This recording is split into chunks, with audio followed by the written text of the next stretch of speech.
2 দিন পরে তো ঈদ, তুমি বাড়িতে আসবে না ভাইয়া?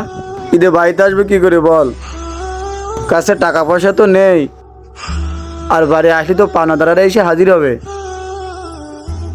আর এ মাসে এখনো বেতন করে কিছু দেয়নি।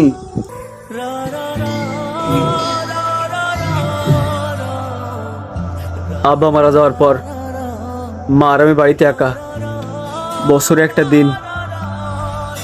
তুমি বাড়িতে আসবে না? তুই মন খারাপ করিস না, ঋণ দেনা সব শোধ করে ঈদের পরে বাড়ি আসবানি। এখন কোন জায়গায় আছিস তুই?